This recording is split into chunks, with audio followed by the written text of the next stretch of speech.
ఉరవకొండ నియోజకవర్గం కూడేరు మండల circle inspector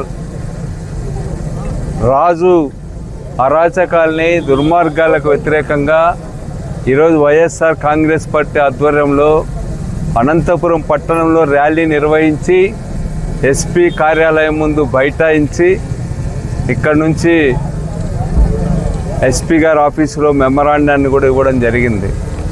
ఇంతకుముందు కూడా 2-3 సార్లు ఎస్పీ గారి దృష్టికి ఈ సర్కిల్ ఇన్స్పెక్టర్ చేస్తున్న అరాచకాల్ని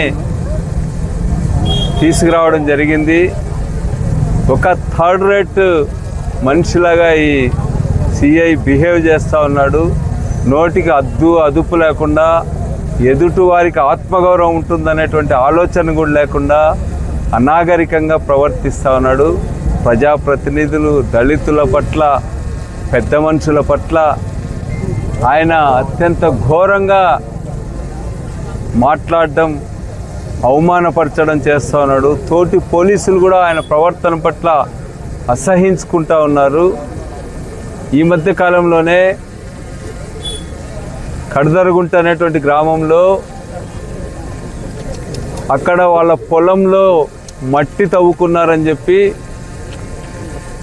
2 కురుబ కులస్తుల్ని, వైఎస్ఆర్ పార్టీ అనుకూలుల్ని పిలిచిపోయి కొట్టి హాస్పిటల్లో అడ్మిట్ అయ్యేటట్టు చేసి టీడీపీ పార్టీలో చేర్పించడం జరిగింది. అదేవిధంగా ముద్దలాపురం అనేటువంటి గ్రామంలో కొన్ని దశాబ్దాలుగా వైఎస్ఆర్ పార్టీలో ఉన్నటువంటి వాళ్ళు చిన్న దారి తగాదని అడ్డం పెట్టుకొని వాళ్ళని బెదిరించి ఫైన్ వేస్తా అని చెప్పి, వాళ్ళ ఇల్లు కూల్చేస్తామని చెప్పి బెదిరించి వాళ్ళని పయ్యావుల శ్రీనివాసుల దగ్గరికి పంపించి ఆడపోయి కండువా వేయించుకొని వస్తే మిమ్మల్ని వదిలిపెడతా అని చెప్పినాడు. వాళ్ళు కండువా వేయించుకొని డైరెక్ట్గా పోలీస్ స్టేషన్ పోయి అక్కడ కేకులు కట్ చేసి సిఐ గారు సంబరాలు చేసుకోవడం జరిగింది. తెలుగుదేశం పార్టీ కార్యక్రమాలు వస్తే తానే స్వయంగా కేకులు కట్ చేస్తాడు ఈ సిఐ గారు. మరి ఈరోజు ఎవరో చిన్న పొరపాటు చేస్తే దాన్ని అడ్డు పెట్టుకుని లక్షల రూపాయలు ఫైన్ వేస్తా అని బెదిరించి అరాచకం చేసే ఈయన పోలీస్ స్టేషన్ ఎదురుగే 100 లారీలు ఇసుకని అక్రమంగా తవ్వుకున్నారు. అదేవిధంగా ఈ మధ్య కాలంలోనే 10 కోట్ల విలువ చేసే బ్లాక్ గ్రానైట్ని పోలీస్ స్టేషన్ ముందే ఎలాంటి అనుమతులు లేకుండానే ఈరోజు వ్యాపారం చేసుకోవడం జరిగింది. అదేవిధంగా ప్రతి గ్రామంలో కూడా ఈ మండలంలో జూద గృహాలు నడిపిస్తూ ఉన్నాడు. వీళ్ళందరితో వాటాలు తీసుకుంటా ఉన్నాడు. ఈరోజు ఇట్లాంటి పోలీస్ ఆఫీసర్లని ఉత్తమమైన వాళ్ళుగా భావించి మళ్ళీ రాష్ట్ర ఆర్థిక మంత్రి గారు పయ్యావుల కేశవ్ గారు నియమించుకొని ఈ అరాచకాలకి ఈరోజు అండగా నిలుస్తున్నాడంటే వీటన్నింటిలో మీకేం భాగస్వామ్యం ఉందని చెప్పి నేను అడుగుతా ఉన్నా. ఇదేనా మీరు చేసే అభివృద్ధి అని చెప్పి నేను అడుగుతున్నా. గ్రామంలో ఇట్లాంటి పోలీస్ అధికారులను పెట్టుకొని విచ్చలవిడిగా జూదం ఆడించడం, విచ్చలవిడిగా దొంగసారా వ్యాపారం చేయించడం, విచ్చలవిడిగా గ్రానైట్ వ్యాపారాలు చేయడం, అన్ని రకాల అరాచకాలు చేయించడం మీ అభివృద్ధి అని చెప్పి నేను అడుగుతా ఉన్నా. మీకు వాటా లేకపోతే వీటన్నిటిని యథేచ్ఛగా ఎట్లా కొనసాగిస్తున్నారని చెప్పి నేను అడుగుతా ఉన్నా. మీ ఊరి చుట్టే, సొంత గ్రామం చుట్టే గ్రామాల్లో జూదం 100 మంది వచ్చి లక్షలాది రూపాయలు ఏ విధంగా ఆడుతున్నారు నీకు కనపడవు ఇవన్నీ కేశవ్?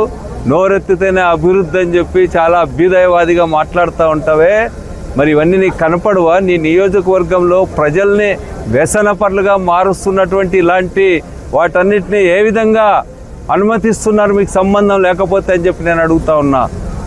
ఏమాత్రం కూడా నియోజకవర్గంలో గౌరవం ఉండాలన్నా, నియోజకవర్గంలో శాంతియుతంగా ఉండాలన్నా, నియోజకవర్గంలో ప్రజాస్వామ్యం నిలబడాలన్నా ఇట్లాంటి ఆఫీసర్స్ని ఫస్ట్ నియోజకవర్గం నుంచి బయటికి పంపించమని చెప్పి సందర్భంగా విజ్ఞప్తి చేస్తున్నా. అదేవిధంగా ఎస్పీ గారు, డిఐజీ గారు ఈ అరాచకాలపైన ఒక్కొక్కటి కంప్లైంట్ ఇస్తాం, పత్రికల్లో వచ్చినాం. వాటన్నిటిని విచారణ జరిపి ఇట్లాంటి పునరావృతం కాకుండా కఠిన చర్యలు తీసుకోకపోతే రాబోయే కాలంలో మరింత తీవ్రమైనటువంటి ఉద్యమం తీసుకొస్తాం. ఇట్లాంటి పోలీస్ జులున్ని మేము అనుమతించే ప్రశ్న లేదని చెప్పి స్పష్టంగా తెలియజేస్తా ఉన్నాం. ఈ మధ్యకాలంలోనే మా రాష్ట్ర డైరెక్టరు, ఇంతకుముందు కురుబ సంఘం నాయకుడు గోవింద్ వాళ్ళ అల్లుడు 24 ఎకరాల భూమి కొంటే అన్ని హక్కులు ఉన్నా, ఇంజంక్షన్ ఆర్డర్లు ఉన్నా, కలెక్టరు ఎంఆర్ఓల అనుమతులు ఉన్నా కూడా ఆ పొలంలోకి పోనివ్వకుండా ఈరోజు పోలీసులు అడ్డుకొని అక్రమం చేస్తూ ఉన్నారు. వీటన్నిటిని మీరు ఎట్లా అనుమతిస్తారని చెప్పి నేను అడుగుతా ఉన్నా. సిగ్గు కాదా అని చెప్పి నేను అడుగుతా ఉన్నా మంత్రి గారికి. 24 ఎకరాలు ఒకటి పట్టా భూమిలోకి ఎంటర్ కావడానికి ఏమాత్రం కూడా మీకు తలవంపులను అనిపించదా అని చెప్పి నేను అడుగుతున్నా. ఇమ్మీడియట్గా ఆ గోవిందికి భూమిని అప్పచెప్పకపోతే మేమే స్వయంగా అందరం కలిసి ఆ భూమిలోకి వెళ్తాం, ఎవరు ఆపుతారో మేము చూస్తామని చెప్పి తెలియజేస్తాం. నమస్కారం. ఈరోజు మీరందరూ చూస్తున్నారు, మీరందరూ ఈరోజు మాతో పాటు కూడా వచ్చినారు. మీరు చూసినట్టయితే స్వచ్ఛందంగా ఎవరెవరైతే బాధ్యతలు ఉన్నారో కూడేరు సిఐ రాజుకు సంబంధించి సిఐ వల్ల ఎవరైతే ఇబ్బంది పడినారో వాళ్ళందరూ కూడా స్వచ్ఛందంగా కూడేరు మండలం నుంచి ఈరోజు రావడం జరిగింది. ఏవేవైతే ఒక్కొక్కరు ఒక్కొక్క సమస్య, ఒక నాయకుడిని అయితే ఒక మండల కన్వీనర్ని అదే పనిగా పొలంలో పంట వేస్తే అతని పొలాన్ని నాశనం చేసినాడు కూడేరు సిఐ. అదేవిధంగా ఇంకొక నాయకుడు మాజీ కన్వీనర్ ఉన్నాడు. ఆ కన్వీనరు ఎక్కడో రాప్తాడు దగ్గర అగ్రి ఎక్స్పో జరిగితే ఆ ఎక్స్పోలో ఉంటే ఊర్లో ఏదో చిన్న గొడవ జరిగితే ఆయన మీద కేసు పెడుతూ ఐటీ ఉద్యోగం చేస్తున్నటువంటి ఆయన కుమారుడి మీద కూడా ఒక కేసు బనాయించడం జరిగింది. దాంతోపాటు ఎంపీపీ, కూడేరు ఎంపీపీ మండల నాయకులందరూ కూడా ఆయన కూడేరుకు వచ్చినాడని చెప్పి అందరూ కూడా మొట్టమొదటిసారి పార్టీ తరఫున ఆయనకి మాట్లాడడానికి పోతే అసలు కనీసం స్టేషన్లో కూడా రానియని పరిస్థితి. ఒక ఇప్పేరు సర్పంచ్ దాదాపు 82-83 సంవత్సరాలు ఉంటాయి, 2 సార్లు సర్పంచ్గా చేసినాడు. ఆయన ఏదో సమస్య మీద కూడేరు స్టేషన్కు పోతే బండ బూతులు, కనీసం ఒక సర్పంచ్ పెద్ద ఆయన అని చెప్పి కూడా చూడకుండా ఎట్లా పడితే అట్లా తిట్టి ఈరోజు ఆయన్ని ఇబ్బంది పెట్టినాడు. మీ అందరు కూడా చూసినారు. ప్రెస్ మీట్కు ఆయన ప్రెస్ క్లబ్కి వచ్చి మళ్ళీ ప్రెస్ మీట్ పెట్టినాడు ఒక నెల కిందట. ఆయనది ఒక సమస్య. అదేవిధంగా ఆ మండలంలో మరుట్ల గ్రామానికి సంబంధించి శ్రీనివాస్ అని ఉన్నాడు, ఆయనది అంతే.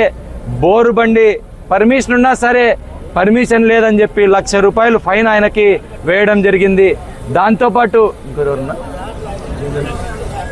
అదేవిధంగా మనకు సంబంధించినటువంటి ఎంపీటీసీలు, సర్పంచులు, ఎంపీపీ వీళ్ళందరినీ కూడా అగౌరవపరుస్తూ పోనీ ఆయన వేసుకున్నటువంటి బట్టలకు న్యాయం చేస్తున్నాడా కూడేరు సిఐ రాజు అంటే? ఏం చేస్తున్నాడంటే అందరినీ తెలుగుదేశం పార్టీ వాళ్ళని స్టేషన్లో కూర్చోబెట్టుకుంటాడు. రేపు సర్పంచ్ ఎంపీటీసీ ఎలక్షన్లో ఎవరైతే వైఎస్ఆర్ కాంగ్రెస్ పార్టీ తరపు నుంచి పోటీ చేయాలనుకుంటారో వాళ్ళందరినీ కూడా ఇబ్బంది పెట్టాలనే ఒక ఆలోచనతో ఆయన ముందుకు పోతున్నాడు. చోళ సముద్రంలో, మరుట్ల 3వ కాలనీలో, అరవకూరులో, కొరకోడు డ్యాంలో జూద గృహాలు ఈరోజు దగ్గరుండి కూడేరు సిఐ పయ్యావుల కేశవ్ మంత్రి ఆదేశాల మేరకు ఈరోజు జూద గృహాలు నడిపిస్తున్నటువంటి పరిస్థితి ఉంది. అదేవిధంగా కొరకోడు డ్యాము కరెక్ట్గా మంత్రి గారు ఊరికి 4-5 కిలోమీటర్ల దూరంలో ఉంటుంది. అక్కడ ఎటువంటి పర్మిషను లేదు. మైన్స్ అధికారులకి కంప్లైంట్ చేసినాం, మైన్స్ అధికారులు కూడా చెప్పినారు దానికి ఎటువంటి పర్మిషన్ లేదని. సాక్షాత్తు కూడేరు ఎంఆర్ఓ ఆయన అడిగినాం, ఆయన కూడా మీడియా వాళ్ళకి చెప్పినాడు, మాకు చెప్పినాడు దానికి ఎటువంటి పర్మిషన్ లేదని. కానీ ఈ రోజుకి కూడా ప్రతి పూట ప్రతిరోజు పెద్ద పెద్ద గ్రానైట్ రాళ్ళు దాదాపు 10 కోట్ల రూపాయలకు సంబంధించి ఇప్పుడు దాకా బ్లాక్ గ్రానైట్ని కూడేరు మండలం నుంచి బెంగళూరుకి, హైదరాబాద్కి తోలుతున్నటువంటి పయ్యావుల కేశవ్కి పూర్తిగా సహకరిస్తున్నటువంటి ఈ కూడేరు సిఐ, మరీ ముఖ్యంగా చెప్తున్నాం కూడేరు సిఐ గారికి, ఇక్కడ ఉన్నటువంటి వైఎస్ఆర్ కాంగ్రెస్ పార్టీ కార్యకర్త ఎవ్వడు నీకు భయపడు, గుర్తుపెట్టుకోండి. రేపు అంటున్నావంట నేను మళ్ళా రాయచోటికి పోతా, కడప జిల్లాకు పోతా, మళ్ళీ మీ ప్రభుత్వంలో కూడా తెచ్చుకుంటానే. ఎట్టి పరిస్థితుల్లో రేపు మా ప్రభుత్వం వచ్చిన తర్వాత నువ్వు చేసినటువంటి అన్యాయాలన్నీ, నువ్వు చేసినటువంటి అరాచకాలన్నీ కూడా బయటకు పెట్టి నేను సస్పెండ్ చేపిస్తామని చెప్పి ఈ ప్రెస్ ముఖంగా మీ అందరికి కూడా తెలియజేస్తూ, వెంటనే ఎస్పీ సార్ లేరు, డిఎస్పీ గారు అందరికి కూడా కంప్లైంట్ చేయడం జరిగింది. తొందరలోనే ఎంక్వైరీ చేసి దీని మీద యాక్షన్ తీసుకుంటామని చెప్పినారు. 1 నెల రోజులు చూస్తాం. ఇదే పద్ధతిలో ఉంటే ఇంతకు మించినటువంటి కార్యక్రమం ఉరవకొండ నియోజకవర్గానికి సంబంధించినటువంటి ప్రతి ఒక్కరు కూడా చేస్తామని చెప్పి హెచ్చరిస్తున్నాం. Thank you.